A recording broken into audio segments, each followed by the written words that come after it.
having me as the final speaker in the Scholar Series. It's a big responsibility to be the closer, and I'm ready for it. Even though I'm a hockey player, I'm ready to be a closer.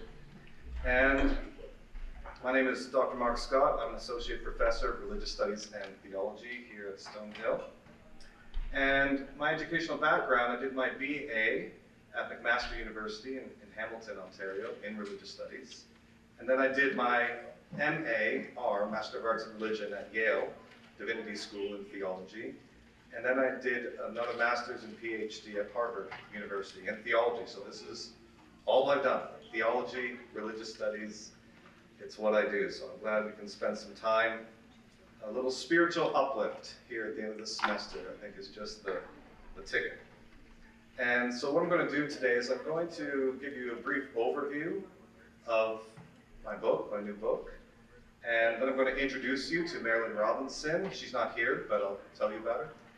And then I'm going to give you a more fulsome synopsis of the book. And then I'm going to walk you through every chapter and try to just pull out the parts that I think are the most interesting.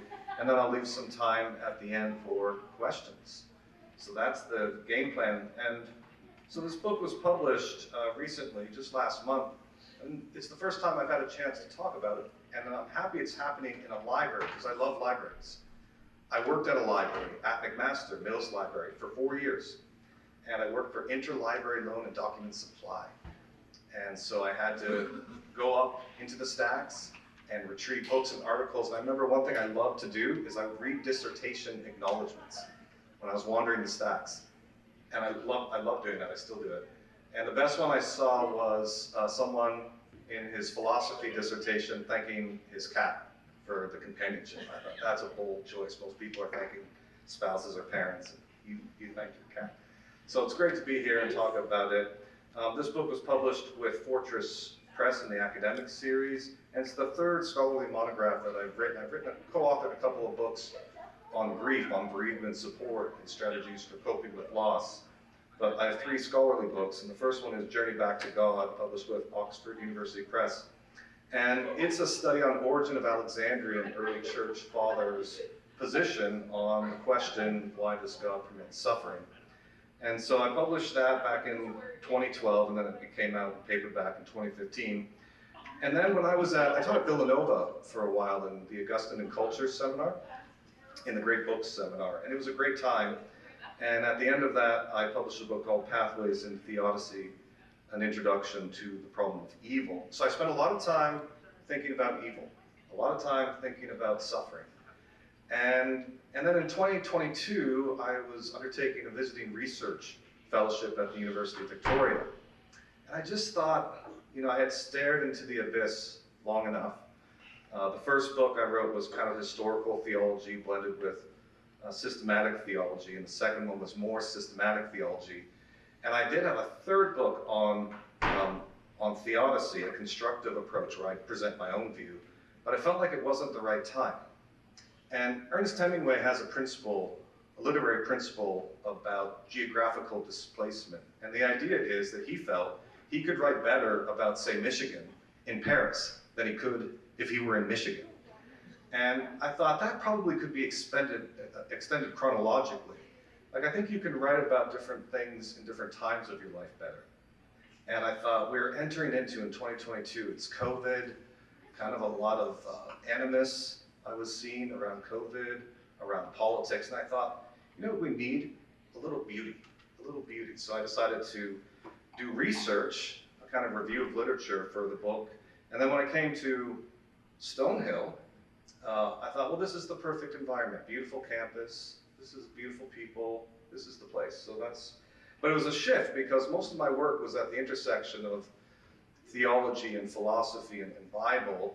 And so I thought, this shift to beauty could confuse my dozens of readers across the world. They might have to have an emergency Zoom meeting. Like, is this an imposter? But it would only be one screen, it'd be fine. So the genre of this book, The Beauty of Souls, is a blend of philosophical theology, spirituality, and literary criticism. I've had an abiding interest in spirituality and soul formation, but I hadn't had a lot of opportunities to teach it or to write about it. But I mean, I love all these books like Seven Story Mountain, like The Return of the Prodigal Son. I can't get enough of stuff like that. And so I've always read things like that. And I thought, well, this would be an interesting avenue to pursue, something that I've always been personally interested in, but never really had a professional outlet for. So it is a kind of tone shift and a pivot from my previous work. And so what this book is a critical and constructive analysis of the writings of Marilynne Robinson. Now, who, you may ask, is Marilynne Robinson? I asked the same question. In 2008, I just graduated from Harvard in the Committee for the Study of Religion, and I was doing, very ironically, a postdoc in the Center for American Political Studies. Ironic because I'm Canadian and have very little background, no background in political science, but it's a longer story. And I was TAing at Harvard College in the English department. And I started being chummy with an English professor there. And he asked me, have you read Marilynne Robinson? And I said, who's Marilynne Robinson? Because I was really steeped in patristics. I was reading Augustine and the Cappadocian Fathers and Origen. And he said, Marilynne Robinson, Mark. She's just the greatest living author in America. And I said, well, that's where you lost me. Because you know my policy. If they're not dead, they shouldn't be read. You know, death brings a certain credibility and perspective. I only read them after they die, then I can trust them more. And he laughed. He said, no, you'll like her. There's lots of good things. So really that was, in a way, kind of the beginning of my journey, getting to know her work. And so who she is an acclaimed fiction author and retired professor in the Iowa Writers Workshop. She retired in 2016. She's 81, turns 82 November 26th. She's most famous for Gilead, the book Gilead, which you can see over there. I brought my pointer. Gilead, 2004, for which she won the Pulitzer Prize. And it was a book that was beloved by former President Barack Obama. It was featured in the Oprah Book Club, so it has a lot of cultural currency. She's also famous for her first novel, Housekeeping, which is the most assigned of her novels, actually. And, you know, speaking of our context here in the library, she came up with the idea for housekeeping while sleeping in the library. She was doing her doctorate in English, and she fell asleep and had a dream, and that dream became the basis for the novel. No one remembers what she did her dissertation on. She jokes about how maybe there's enough money in the world to convince her to read it, but what she's famous for is what she did at the same time, housekeeping. And it's actually prescient of her advisor, doctoral advisor, to allow her to do it. There would be doctoral advisors that would say, don't be working on a novel, you need to finish your dissertation, but he did not do that. And so she won the Hemingway Award, Penn Prize for fiction, and it was shortlisted. Her first novel was shortlisted for the Pulitzer. So she, right away, kind of landed on the scene running. She's won so many medals, they really run out of awards to give her, it seems to me. She won the National Humanities Medal, she's won the Library of Congress Prize for American Fiction, just constant winning of medals and honorary doctorates, Brown, Yale, Oxford, Cambridge, Notre Dame. So really accomplished writer, really ponderous is her style. And so I was glad to read her work. It was a sharp departure from the kind of work I was doing. But like I said, it accented a facet in me that I especially developed at Villanova in the Great Books program that was interested in literature, interested in spirituality. She's also pretty funny, but her humor is pretty dry. You have to pay attention. I remember listening to her at a lecture at Wheaton College in Illinois, and sometimes I'd be the only one laughing. I don't think people realize she's joking. But I like this, what she says here in one of her essays. She says, recently I read a brief overview of myself and my work, an article on the internet. It said that if someone were bioengineered to personify unhipness, the result would be Marilynne Robinson. The writer listed the qualities that have earned me this distinction. I am in my 70s. I was born in Idaho. I live in Iowa. I teach at a public university and am a self-professed Calvinist. Ah, well, I will only grow older.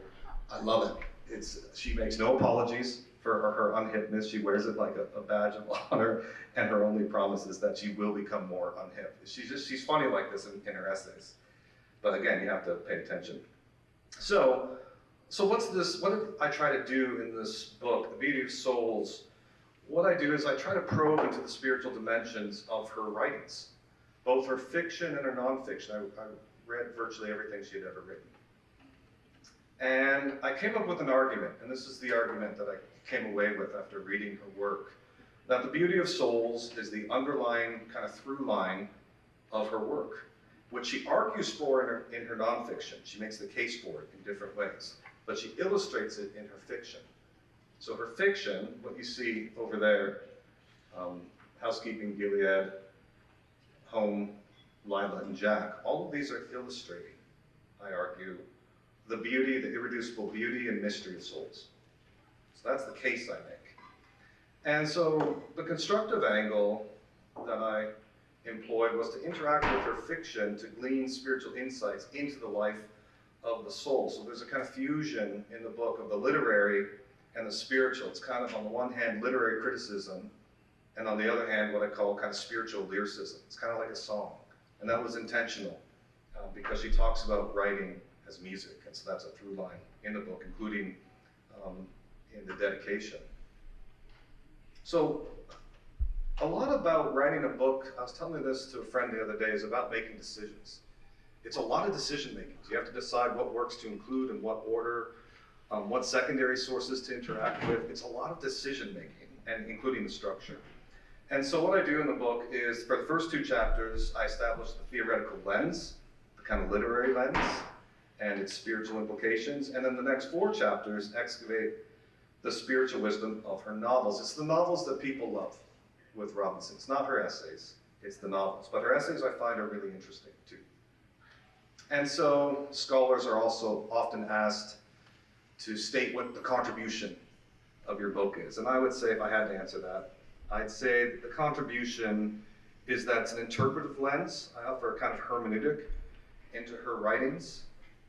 And secondarily, it's an exploration of the spiritual life through her fiction, which is more accessible, I think, than just doing it in a way that was based on, say, biblical analysis or interacting with theologians per se.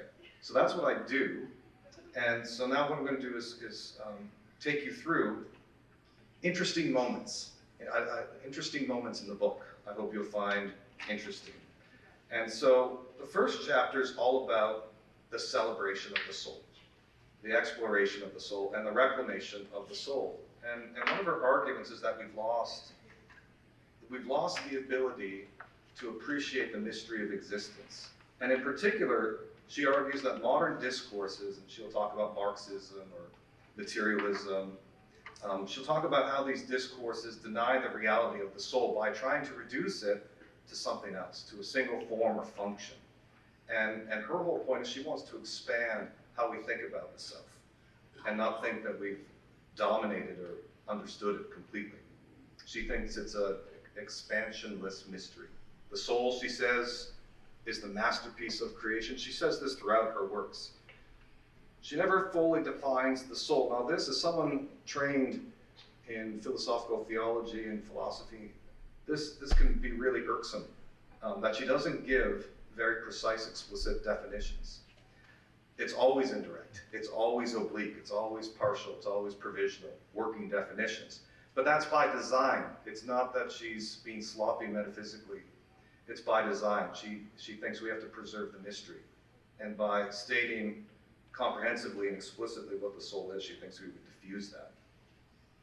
And Robinson reflects on herself as a soul and her identity as a writer, which she knew without any external verification. For each chapter, I'm just going to read a passage, and I like this one because it's from Marilynne Robinson, and she's talking about how she had an intuition about herself as a writer. And this is what she says, so these are the words of Robinson. I say, Robinson intuitively knew she was a writer, quote, "I remember once as a child walking into a library, looking around at the books and thinking, I could do that. In fact, I didn't do it until well into my 30s, but the affinity I felt with books as such preserved in me the secret knowledge that I was a writer, when any dispassionate appraisal of my life would have dismissed the notion entirely. Another little joke by Robinson. So that's about Robinson being introspective about her affinities, about her potentialities, even when they're unactualized. And so the first chapter is all about soul recognition, recognizing yourself as a soul, taking responsibility for yourself as a soul, the need to cultivate souls, and a lot of ethics.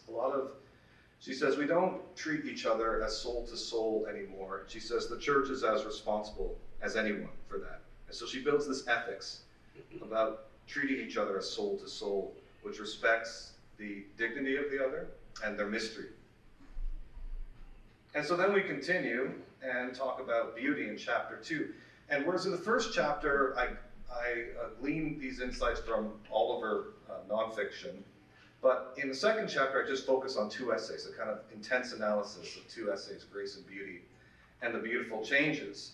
And like soul, she says beauty eludes definition, but she's always giving you something to work with. She says beauty disciplines. And she talks about beauty, I like this one, as the elegance of meaningful complexity. There has to be complexity, but it has to be meaningful. And there's an elegance in that. And what you find in these essays and throughout her work is the notion that beauty speaks. It calls out to us, awaits our notice and response. So when we're walking through the quad and we're seeing the students frolic, that's beauty speaking for us to pay attention to. And she says beauty transforms. When you encounter beauty, it's transformative. It enriches you. It expands you. It enlightens you. So beauty's always speaking. Beauty's always transformative, but you have to pay attention. But she also recognizes it's subjectively variable. In other words, of course, we find different things beautiful. We like different kinds of music, different vistas. That's natural, it's normal. But the key concepts throughout these subjective variations are the need to be open, because if you're closed, beauty can't break in. To be attentive, that's a key part of her spirituality, attentiveness. You have to be attentive internally to what's going on inside you, and externally to what's going on to the person around you. Attentiveness.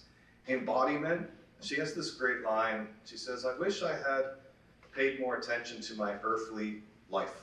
She says, it's my fault I didn't. I could have been a better scholar of Walt Whitman, she said. I love her little lines like that. Embodiment, because she lives in her head a lot. And surprise, that beauty can take you by surprise. You can encounter it in unlikely places.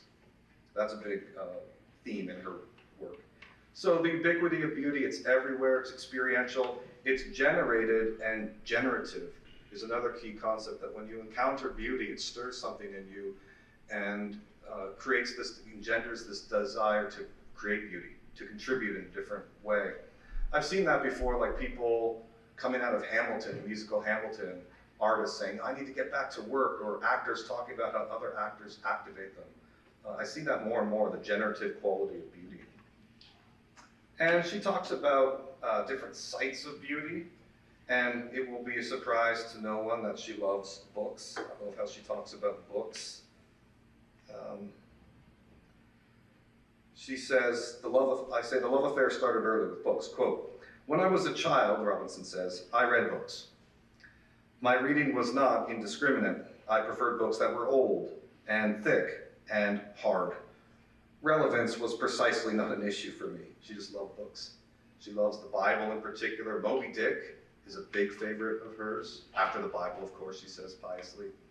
So she's a reader. She's famous for also, maybe infamous, because she's controversial in some ways, for loving John Calvin, the work of John Calvin, when it's very fashionable to hate John Calvin.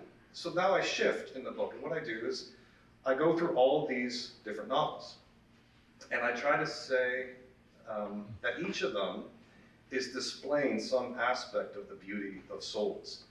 And Housekeeping is interesting, published in 1980. She said she felt it was unpublishable because it was a lot of reminiscences of her childhood, and it was steeped in metaphor. Remember, it began with a dream that she had in a library when she was supposed to be doing something else. And so it's very surreal. It has this surreal quality. You're always stopping to think of the valences of the metaphors that she's employing. And it was, kind of to her surprise, an immediate success. I mean, right away, it continues to be assigned in a lot of college classes. And so the key characters that she works with are Ruth, two sisters, Ruth and Lucille, and their Aunt Sylvie. And basically, it's a story about an unconventional household haunted by loss, dysfunction, and conflict. Their mother, Ruth and Lucille's mother, commits suicide, leaves her kids with her mother who won't talk about her anymore, Helen anymore, once she dies, once Helen dies. And then when their grandmother dies, they're at a loss about who's going to take care of these girls. And they turn to Sylvie, Helen's sister, the mother who died, but Sylvie's an itinerant. And they don't know where to find her, and they don't know if she's very responsible. So it's about how Sylvie finally comes to town to take care of these two orphaned girls. They don't know where their father is, and the household that they set up. It's really interesting. Now, spiritually, it focuses on the nature of consciousness. Specifically, how do we reconcile our solitude with the expectations of society? That's a really prominent theme. We have these kind of sensibilities and a sense of solitude, but society impinges on that, forces things out of us. So how do we reconcile that? And they do it in different ways. And there's a lot about wandering souls versus homesteading souls, you know, the free spirits that seem unbounded by things like jobs and bills and just go from one adventure to another. And those who are more homesteading souls who are grounded, responsible, linked to one place. And so dissecting the difference between the tensions that can cause and the kind of pros and cons of either. A big theme, and this syncs with my work in bereavement, a big theme is the impact of loss, because they're all traumatized, basically. They're all traumatized characters. And so they're wrestling with the loss of their mother, Helen. Why would she abandon them? Why was she so quiet? There's a part in the novel that said some days our mother would be happy, we did not know why. Some days she would not, we did not know why. She was a real mystery to them. So the impact of loss, there's a kind of very subtle theme about the permeability of souls, how they're impacted. The three of them, Ruth and Lucille, the sisters, and their Aunt Sylvie, have this kind of permeability and blending that happens that's interesting. But a lot of it has to do with wrestling with your place in the world and soul care, how to take care of yourself and others in a spiritual sense, even though it's not as religious a book as the next ones. And there's a lot about the sacramentality of everyday life and housekeeping as grace. She wrote this book when she had two young boys at home, and she wrote it while they were sleeping, kind of like how Tolkien wrote The Lord of the Rings while his family was asleep. And she talks about motherhood in interviews and how that really impacted her and helped her think about reality. And one of the themes that she's associated with, Robinson, is the sacramentality of everyday life, or the sacredness of the ordinary. She says, the ordinary has always seemed numinous to me. The ordinary has always seemed numinous to me, she says in the famous interview, the Parish Review. And she articulates this in one of her essays in a way that I think is helpful. She says this, she says, at a certain level, housekeeping is a regime of small kindnesses which, taken together, make the world salubrious, savory, and warm. I think of the acts of comfort offered and received within a household as precisely sacramental. It is the sad tendency of domesticity as a piety to contract, and of grace to decay into rigor, and peace into tedium. And so I remember teaching this, I was teaching this book, Housekeeping, to students, and so we thought, well, you know what we could do? Why don't, during break, we serve tea to each other, right? Why don't we try to enact this sense of the sacramentality of everyday life and housekeeping? It was lovely. It's kind of like the snacks we have over there, right? It creates a kind of warm atmosphere, and that's transformative. So housekeeping as sacramental is a big theme. So the main book, I think, that Robinson is associated with is Gilead. And the start of Gilead, the origin of Gilead is really interesting, because it began with a problem. She was supposed to meet her family for a family vacation in Provincetown, Massachusetts, and they were delayed by days. And so she's sitting there in a hotel, it's around Christmas, and she's waiting for them, and all of a sudden she has this intuition, this sense of a character in her mind, gestating and forming in her mind. And it's a wonderful, she has a wonderful description in one of her interviews that I've included. I said, it all started with sublime light, Emily Dickinson light. And so she's waiting for them, and she's talking about the spell of magical sea light pouring into this empty hotel. And then this is what she says about the beginning of Gilead, which again is one of Pulitzer, is her most famous book. She says, I spent days alone in an empty hotel on the tip of the continent with this amazing sea light pouring in the window and so on. It's so hard to describe. This image came to my mind of this elderly man who I knew immediately was a pastor, writing a letter to a boy that's playing on the floor by his feet. So it's this image. That's where it started. That's the initial information I had. And the whole rest of it is simply an unweaving of what was implied in that moment. So it started with something going wrong, a frustration, and then instead of just wasting that time or brooding about it, she introspects and discovers something. And that's how she talks about writing. She's very reluctant to talk in her interviews, always. She's reluctant to talk about the origin of the character. She says in one of her essays, there's two things I can't answer: where they come from and what they're good for, her characters, her novels. But always, and C.S. Lewis was a little bit like this with the Chronicles of Narnia. It started with an image of a fawn carrying a parcel at winter. That's where it started. Similar to her, it started with a picture. But you only arrive at the picture if you're paying attention to what's happening inside you. And so that's where it started with Gilead. So it's her most celebrated work. It all began with Magical Sea Light. And what it is a story about Reverend John Ames, a congregational minister who's dying of heart failure. So he's dying of heart failure, and he writes a letter to his son because he married a woman much younger, a decade younger than him, surprisingly. Because when he was younger, Reverend John Ames, his wife and child died in childbirth. And then he lived as a bachelor most of his life until his late 60s, and then meets Lila and married, and they have a son. And this all kind of took him by surprise. And so his wife suggests, why don't you write something so that when you pass, our son has something to remember you by. And so he does that. That's the text of Gilead, is his letter to his son, but lots of interesting things happen. Now, I talk to people, there are no chapters in this. It's kind of a strange book in a way.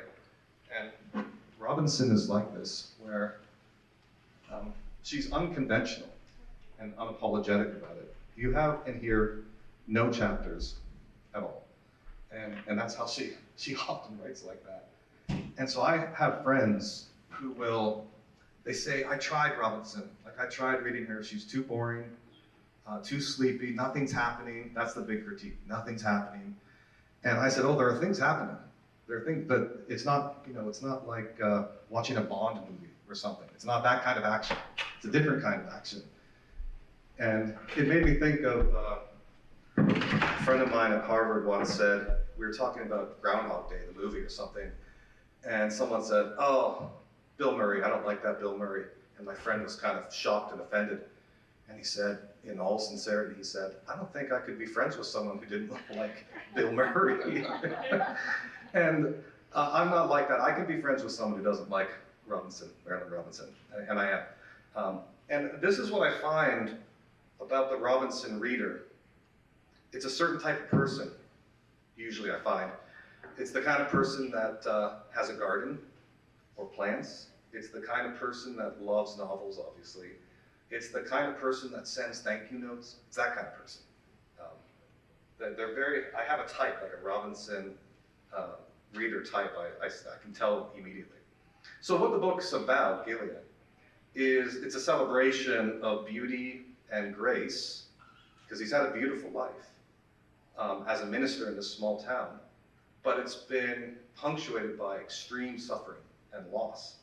And so he reflects on this. And it's interesting. I'll just read the first little bit. I mean, she just jumps right into it. And remember, it had been 24 years since she had published a novel. I mean, she had been teaching, but she published this, she was the next big thing, and then kind of disappeared. I mean, she was doing things, but didn't write anything. And then she comes back with this. I told you last night that I might be gone sometime, and you said, where? And I said, to be with the good Lord. And you said, why? And I said, because I'm old. And you said, I don't think you're old. And you put your hand in my hand, and you said, you aren't very old, as if that settled it. I told you, you might have a very different life from mine, and from the life you've had with me, and that would be a wonderful thing. There are many ways to live a good life, and you said, Mom already told me that. And then you said, don't laugh, because you thought I was laughing at you. You reached up and put your fingers on my lips and gave me that look I never in my life saw any other face beside your mother's.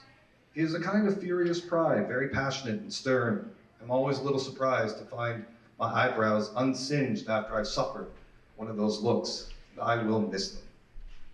Seems ridiculous to suppose the dead miss anything. If you're a grown man when you read this, it is my intention for this letter that you will read it. Then, I'll have been gone a long time. I'll know most of what there is to know about being dead, but I'll probably keep it to myself. That seems to be the way of things. So that's how she starts. You can see why people would give up right away.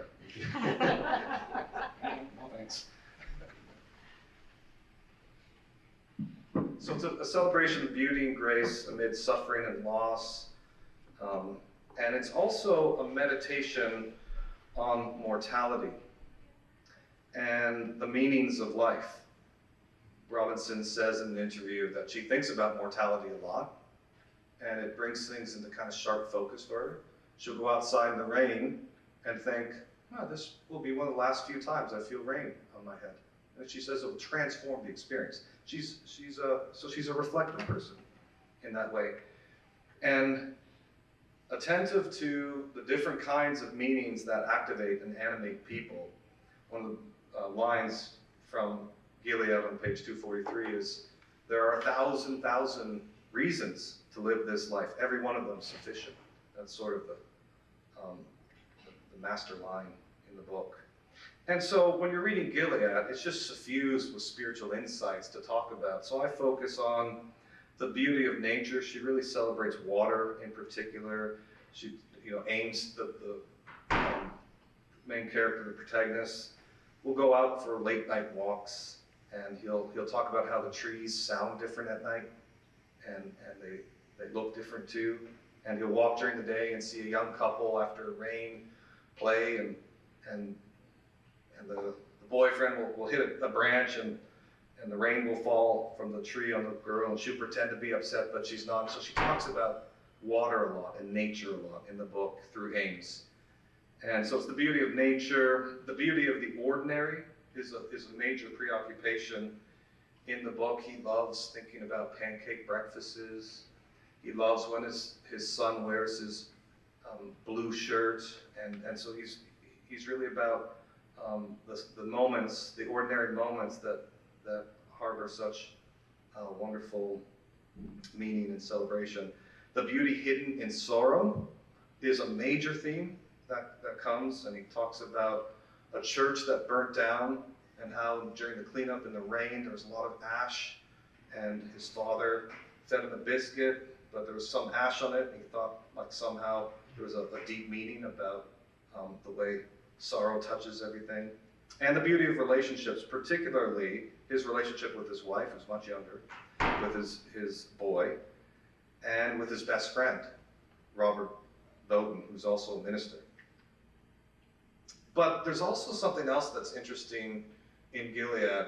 One is the question you have to ask yourself as a reader is, how reliable is he as a narrator, in the sense that when people try to give an account of their life, it's natural for people to be selective and natural for people to curate a little bit. And so as you're reading, you're realizing, and this is by design, that he's not entirely always fully honest, that he has blind spots.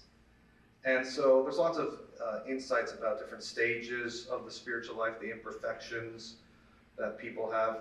Perceiving providential moments is a big one, and embracing mystery. So, you know, he's trying to do something for his son, to give an account of his life. But what happens is he gets derailed. The whole book is about him getting derailed by the return of his godson to town, who's the prodigal son, the black sheep. And he gets mad at this guy, and it surfaces things from his youth. So a lot of the book is him wrestling with his hard emotions about his godson, Jack, and coming to terms with that. And so at the end of the book, he blesses him. This Jack comes to town to try to start a new life, and it doesn't work, and he has to leave. And so he, at the end, blesses him at the bus stop, and he says, so he prays for them, and then prays for him before he leaves. And he says, well, anyway, I told him it was an honor to bless him, and that was also absolutely true. In fact, I'd gone through seminary and ordination, and all the years intervening for that one moment. But it was not the moment he was working towards. It was not the moment he anticipated.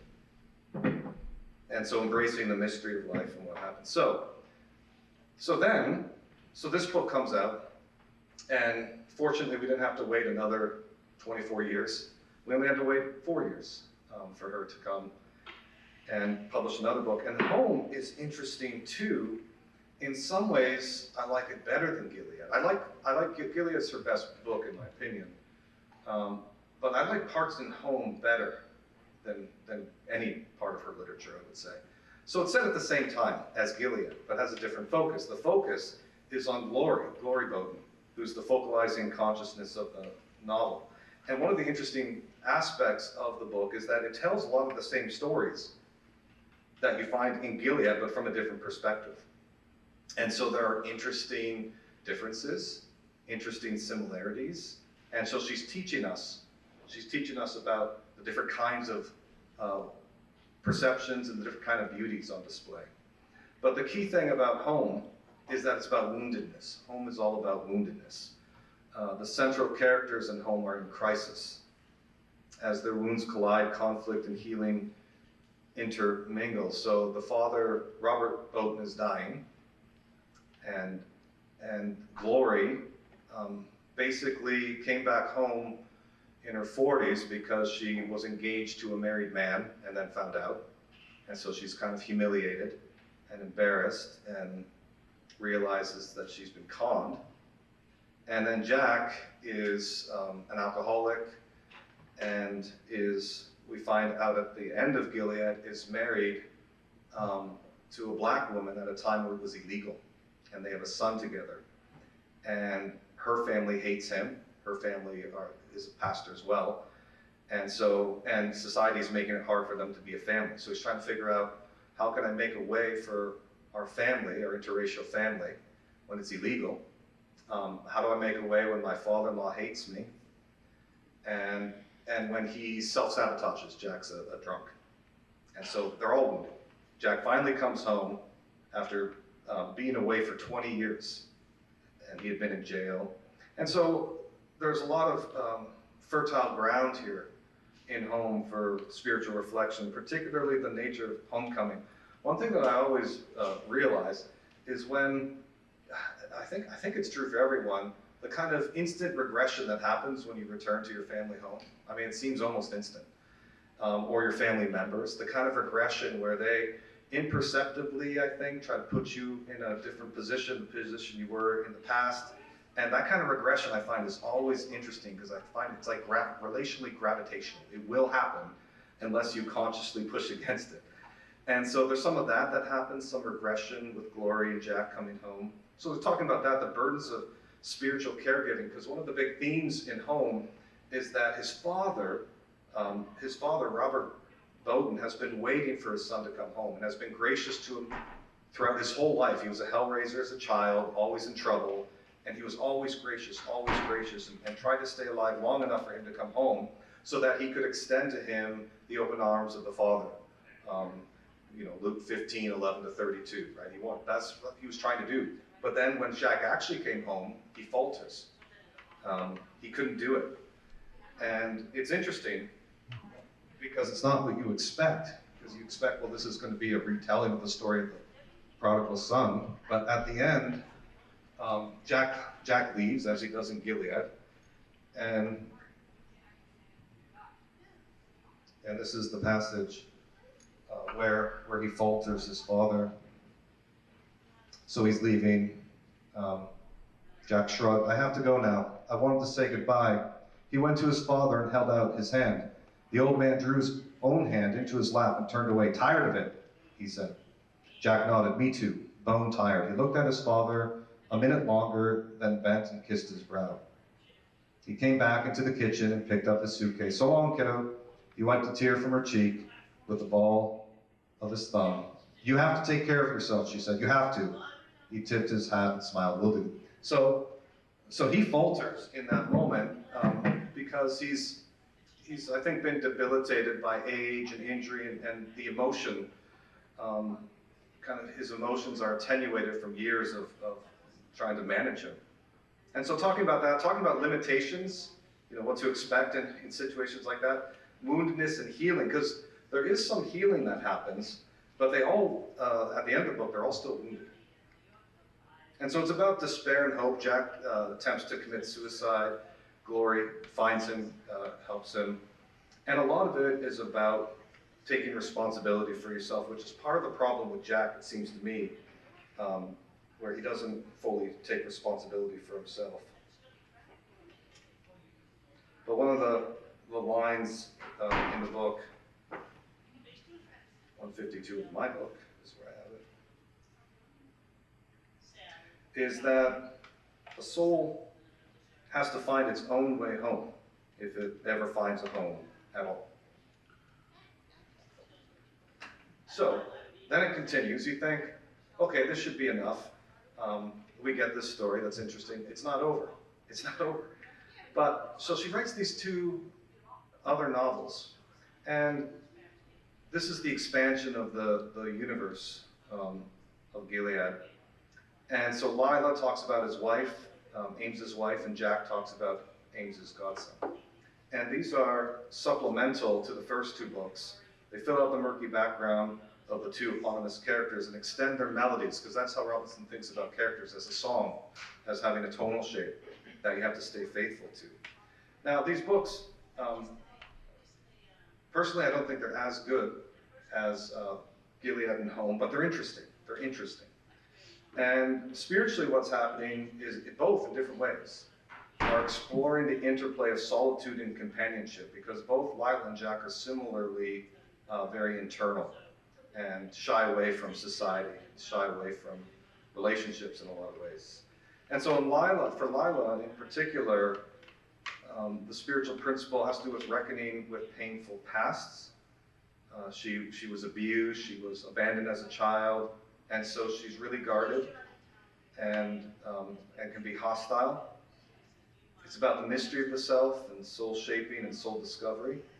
The problem of evil or suffering is a big theme. She goes to, when she just enters into town, she goes to Reverend Ames and says, "I have a question." And he says, "What?" "Well, why do things happen the way they do?" In other words, like, something's wrong, this world's not right. And so that becomes the theological keynote in that. And about building bridges to hurt souls, because, she says, a scalded hand shies away from contact. It doesn't matter how kindly it's intended. And so there's a lot about that. And so when she's married, Lila, when she's married to Ames, she can be mean to him. Sometimes she'll just be straightforwardly mean to him. And he knows this and knows that she's kind of testing him. And so near the end, she says, he's such a beautiful old man. She says this many times, and he was beautiful for an old man. He was a beautiful old man. He is such a beautiful old man. And then she says, "I think there's something wrong with me. I can't love you as much as I love you. I can't feel as happy as I am." And then she kind of, scurries away, and then she comes back and says, "I'm going to make us some coffee.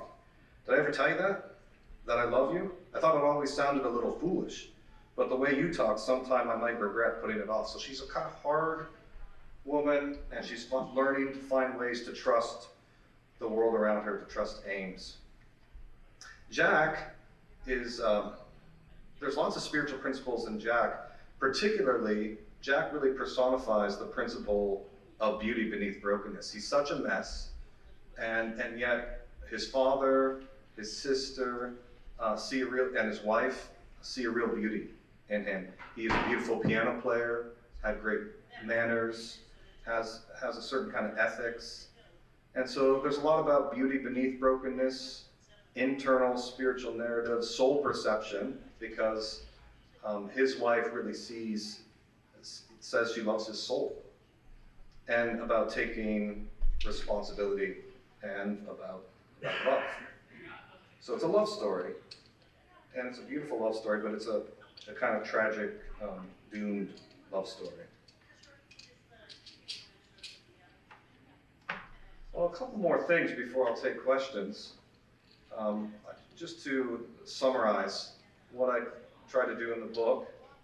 And it was interesting writing the book because it's very ethereal, very sublime. It was like being in an Enya song, just trapped in an Enya song, sail away, you know. And then my department would, call and I have to go teach a class. But I'm kind of in an Enya zone. It's like being in a Terrence Malick film or something. So it was an interesting experience writing it because it's very ponderous, it's very introspective, it's very internal. And so, essentially what I try to do is argue that the beauty of souls is the unifying, organizing, and defining concept in the writings of Marilynne Robinson for fiction and nonfiction. And that what her novels do, and I see this with her readers, is that they spiritually awaken, activate, and sensitize her readers, and invite deep reflection on the life of the soul. That's the effect her novels have on her readers, on her spiritually interested readers. And it's not like a community rule. Like, you couldn't organize a community around the spirituality of Marilynne Robinson. She's, I think, she's too much in the tradition of American transcendentalism, and it's kind of inherently subjective and individualistic. But there is a nature or a connection between people who follow kind of Marilynne Robinson, or Robinsonian type of spirituality. It's about attentiveness, inwardly and outwardly. We see that in the novels. It's about wonder. A lot of it is a spirituality of wonder, about the mystery of existence that's always confronting you, about the mystery of yourself and the mystery of others that you'll never fully comprehend. It's about a spirituality of suffering. That's in all of her novels. The beauty beneath brokenness. And it's about the spirituality of the mundane, the joy in small things. I'll just read. I'll try to wrap it up, and then I'll take your questions. So I say,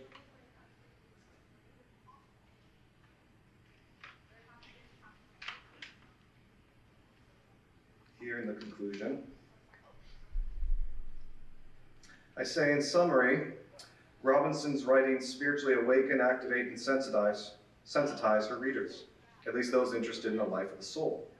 Souls matter because they are the deep, mysterious essence of the self, the dynamic synthesis of our thoughts, experiences, hopes, dreams, abilities, and aspirations, as well as the culmination of the cosmic and personal forces that are inscribed into their very fabric. Robinson's writings invite us to acknowledge the soul, ours and others, and to value it. They recommend a spirit of openness to others where we respect their otherness and the mystery of their existence. Her novels teach us to slow down and attend to the surprising ways beauty breaks into everyday life. Beauty abounds all around us in nature and relationships and art and thought, in the daily rhythms of life. We have only to train our spiritual eyes to see the abundance of beauty awaiting our notice. Her writings help us to do that. Deep calls to deep. Thank you.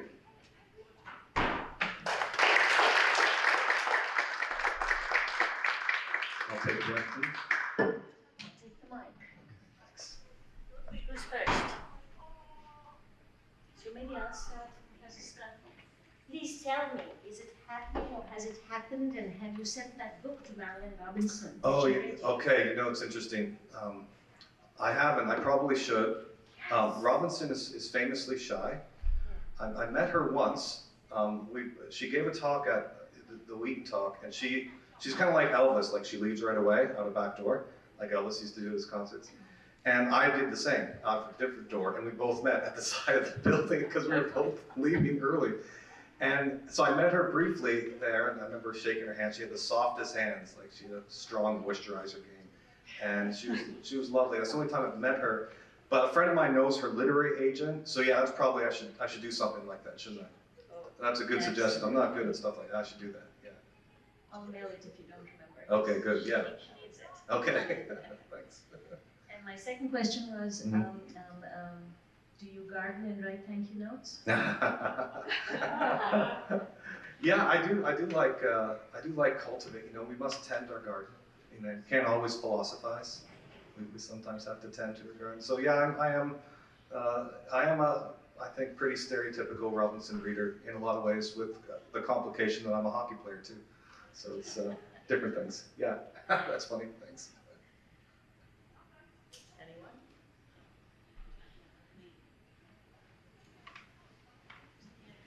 Thank you. Thank you for your talk. I was curious, in homecoming, I'd rather not, in housekeeping, you emphasized a lot of discussion around souls. Was she explicitly talking about souls, or was this what you derived from your own reading of it? Yeah, she's rarely explicit in anything. That's one of the key features of Robinson, is everything's indirect. No, she didn't say anything explicit like that. I remember hearing her once talking about how she saw Lucille and Ruth and Sylvie as three parts of the consciousness. So I've heard her say things like that. But no, this is kind of this kind of spiritual hermeneutics that I'm bringing to her work. Okay. Yeah. Thank you.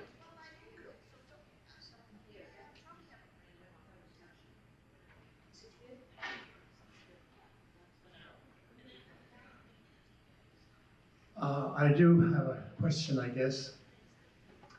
Soul is a problematic word throughout all of Western thought, but there's kind of a dramatic debate about it now with the death of Pope Francis.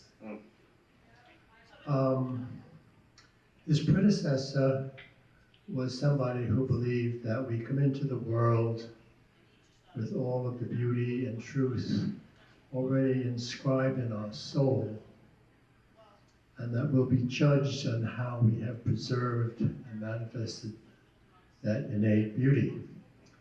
Francis, on the other hand, sees the soul as a consequence of the way we have been treated and embraced by others in life. And while you were talking, I was wondering where she was in this dichotomy between the one and the other. Does it make any sense? It does, yeah. I think she would be, I think she'd lean towards the first, although the books are more about the latter. But, you know, I think the former, you see in her characters having a certain drift that is just who they are, and it's inexplicable. Like, it's inexplicable to them how Jack, who came from this religious family, all very functional, all wonderful members of the community, all of a sudden Jack, for no apparent reason, is difficult. And so it just seems to be, and Jack himself sees himself as kind of damned, as if he's fated or predestined to this. That's a big preoccupation. Am I predestined to damnation is the question Jack asks himself and asks others. Whereas you see with Lila and others, it's about that they had a hard life and had hard knocks, and how that misshaped their souls in certain ways. So, but because she's so Calvinistic, and because just given that her main characters have a personality profile that is not explicable based on their environment or context or experience, I would guess that she shades more towards the former, even though the latter she recognizes in the stories. good question, interesting. That side of the room? I have, I'm not above enjoying endorsements. I'll just share a few unless there's more questions. I think if I were more spiritual, I wouldn't enjoy it. But I do. I like, so these are just endorsements of the book from scholars. How it's interesting reading how other people see what you're doing. So this one, the first one's from a Harvard professor, Matthew Potts. And I like that he realizes that there's more than literary analysis happening here, the spiritual attentiveness. And then the second one, I like the notion of guiding through the theological and aesthetic nuances of these worlds, places where wandering souls are beautiful, wounded, and embattled. And then the secondary also is that the book's trying to do more, trying to recognize and reclaim the interior landscape of our lives. The third one makes me laugh because I like being called a wise old soul. I'm not above it. I'm not above it. So I just thought I'd show you that unless there are more questions.